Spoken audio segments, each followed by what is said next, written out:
lot of people think that they're victims of their life, that their life is the way that it is just because, and it's that they're unable to take the power. They don't even know how to take the power. So, what I would ask you is how do people realize that they're not victims of their life and that they are able to create the life that they would want, they're able to create the life of their dreams?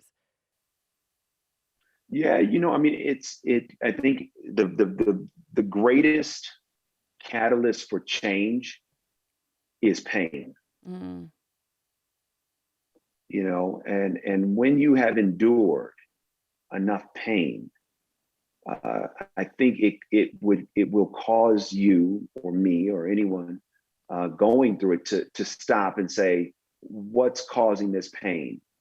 And how can I make a change? And so when you talk about being a victim, you know, if somebody were to realize, hey, I'm not a victim and that takes courage. And it doesn't mean not identifying as a victim doesn't mean you haven't been victimized. Because I think a lot of times, over the years when people hear like, oh, don't act like a victim, with that comes this idea of, what happened to you, maybe, it's okay, you're going to be all right. It's like, well, no, I can still not identify with the victim identity. However, I can still acknowledge, no, I was victimized. No, I really went through what I went through. And so I would encourage anyone who is trying to make a change or trying to figure out how to not look at what has happened to them and internalize their identity, to still acknowledge what has happened, but also make the choice about the future that they want. yeah. Because whatever happened in the past has contributed to today, but whatever happens today contributes to tomorrow. What happened to you to make you realize that you were able to live free? Well, being raised in the church, like that is a positive and a negative. It's Mm, a plus and a minus. So, as beautiful as the experience of being raised in the church was, it also came with it a tremendous amount of restriction, a tremendous amount of judgment, a tremendous amount of expectation. And so, just me having the desire to start a life in a career in Hollywood, for my church community that I'm from, that was a very big deal because Hollywood is perceived as, a place that is anti-faith. mm, And so many people in my community of faith discouraged me from pursuing a career in Hollywood. And so, I had to learn, okay, well, wait a minute. I have to still go because it's in my heart. And I had to learn, like, hey, you know what? I can't live for them. I got to live for what I believe God is calling me to do. And the other part of it, when I look at just the experience of losing my dad, you know, sure, I can. There's a lot of traits that adult children of alcoholics have. So psychologically, there's like a lot of things that.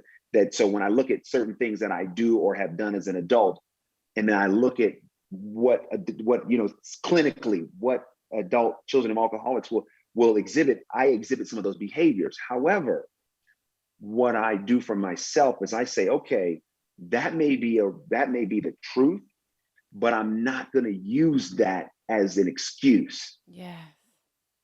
That's what it is. It's like I acknowledge, yes, that losing my father was devastating. There are some things that I'm still working through as a result of his death, but I'm not going to find comfort in using his death as an excuse for why I can never be who I want to be, never do what I want to do, and never go where I want to go. How can people take off the shackles of their past to be able to run freely in the future? Um, well, first, again, you gotta, it goes back to pain. Mm, So when you talk about the shackle um, implies restriction. So if you or I are shackled, we can't move the way we want to move, like we're restricted. And at a certain point, not only are we restricted, but we get constricted. yeah. And if that shackle is on too tight, it'll constrict the blood flow. It'll constrict our ability to move the way we want to move. And as a result, it creates pain. So if you are feeling that level of pain in your life where you don't feel like you want to get up in the morning, you don't feel like your life is heading where you want it to head, you don't feel like you are living your authentic self, the more pain you experience from that, that becomes the indicator. Wait a minute, there's got to be a better way, because I don't want to wake up every day feeling like this. Mm. And let that awareness then become the catalyst to put you on the path to find out, what do you got to do to break these shackles so that you can run free.